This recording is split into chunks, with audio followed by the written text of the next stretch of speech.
Over the robe, an elaborate breastplate is suspended by a chain, and over the breastplate extends a pointer, terminating in the figure of a hand, and hence called yod, with which the reader points to the text while reading the Pentateuchal portion. This pointer is suspended from the scroll by a chain and is often as much as 12 inches long. A fact worth mentioning is that the top pieces at the upper end are decorated with a crown, emblematic of the crown of the law. In addition to the crown decorating the breastplate are sometimes also the figures of lions, a symbol of strength. The scroll is read every Sabbath, usually between the morning service, the Charith, and the additional or forenoon service, Musaf. The recitation of the portion from the scroll is called the reading of the law, Paryat Hatura. The reading of the law once every 7 years, we are told, is enjoined in scriptures.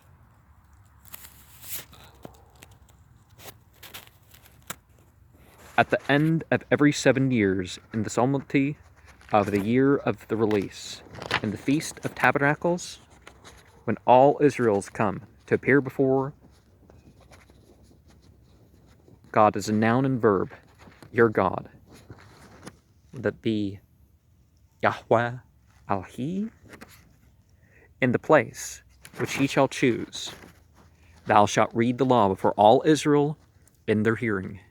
Gather the people together, men, women, and children, and the stranger that is within thy gates, and they may hear, and that they may learn and fear God as a noun and verb, your God, and observe to do all the words of this law, and that their children, which have not known anything, may hear and learn to fear God as a noun and verb, your God.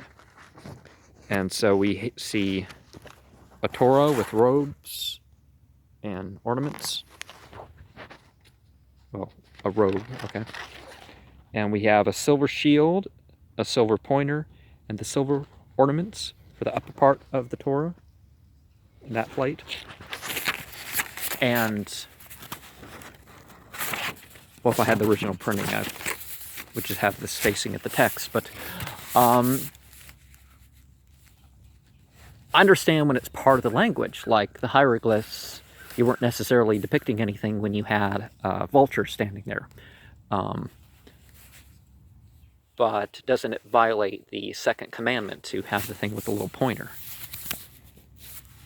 I mean, to have the pointer in the shape of a hand. Oh, and that quote was from Deuteronomy 31, 10 through 13. For the purpose of Sabbath readings, the Pentateuch is divided into a large number of sections. There are 12 in Genesis, 11 in Exodus, 10 in Leviticus, 10 in Numbers, and 11 in Deuteronomy, 54 in all, in a year of 12 lunar months consisting of either 353, 354, or 355 days. There are, at the most, 51 Sabbaths. To get over the entire law in 1 year in such congregations in which the annual cycle prevails, the combination of 2 consecutive sections into one takes place on some Sabbaths. The reading of the law is conducted in regular order, beginning with the first chapter of Genesis on the Sabbath immediately following the festival of rejoicing over the law, celebrated on the 23rd day of Tishrei. In order not to bring the law to an end at any time, the first chapter of Genesis is read on the feast of rejoicing over the law as soon as the book of Deuteronomy has been completed. The sections are known by names taken from 1 word or 2 words in their respective opening verses. Thus, the first one is known as Bereshith in the beginning, the second as Noah, the third as Lecha, get thee out, and so on. On holidays, the portions of the law read are usually those which contain some direct or indirect reference to the occasion celebrated or its implied message. If a holiday happens to fall on Sabbath, The regular Sabbath portion is set aside for the holiday section. On Sabbaths occurring on the new moon, on 4 Sabbaths immediately preceding Passover, and on holidays, 2 scrolls are usually read. From the first, the Sabbath, our holiday section is read, while from the second, an account of the special biblical custom attaching to the specific occasion in question is added. Each section is called a sidra, order, and each sidra is divided into 7 subsections. When the scroll, and we have an unrolled scroll. I wish they had full scriptural minis when they sell those things. It's put on the desk. 8 males are called to the bema. Every one of these recites a following blessing before the reading of a subsection. Praise ye the Lord. Praise ye God as noun and verb, who is to be praised. Praise be God as noun and verb, who is to be praised forever and aye. Praised are you, God is a noun and verb, our God, King of the universe, who has chosen us from among all nations and has given us his law, and praised art thou, oh, God is a noun and verb, giver of the law. That phrase, there's some side reference to that, but that's for other programs, isn't it? I think I already went over that, but upon the completion of the subsection, the person called to the scroll recites the second benediction. Praised are you, God is noun and verb, our God, King of the universe, who has given us a law of truth and has placed within us the longing for life eternal. Praised art thou, God is a noun and verb, giver of the law. Originally, every person called to the desk read his own subsection. Later, however, in order to not embarrass the persons unable to read the unpointed text, the presenter, or reader, appointed for the purpose, Baal Gura, read the whole sidra. The only exception made is the occasion of a boy's bar mitzvah, confirmation, an event commemorating the attainment of his 13th birthday. Then the boy himself reads his portion. The order in which people are called to the desk is as follows. First, we have a representative of the priestly family of Aaron, Cohen. Next, a descendant of the house of Levite, and 6 others are supposed to belong to other tribes of Israel and simply termed Israelites. Now, genetic testing has shown that 95% of Jews don't descend from that northern Semitic branch any more than anyone else in the world. At all, not a portion. So at some point, some of these things have been on something with, like I was raised in the church that you were told which Israelite tribe you were. I wasn't exposed to those rituals, so I can't testify firsthand how they went down, if you're adopted into or how it goes down. The 6 known as Israelites are summoned to the desk as the 3rd, the 4th, the 5th, the 6th, the 7th, and the maftir. He was to conclude. The maftir is included also on holidays among the Portuguese Jews, as in many Orthodox European and Asiatic synagogues. Those called to the desk are summoned by their full Hebrew names. In earlier times, this custom obtained among Jews everywhere. The 8th person, maftir, whose Pentateuchal subsection consists of the last few verses of the 7th subsection, is also expected to read the portion from the prophets assigned for the Sabbath. It should be noted that a prophetical section is read on holidays as well as on the Sabbath.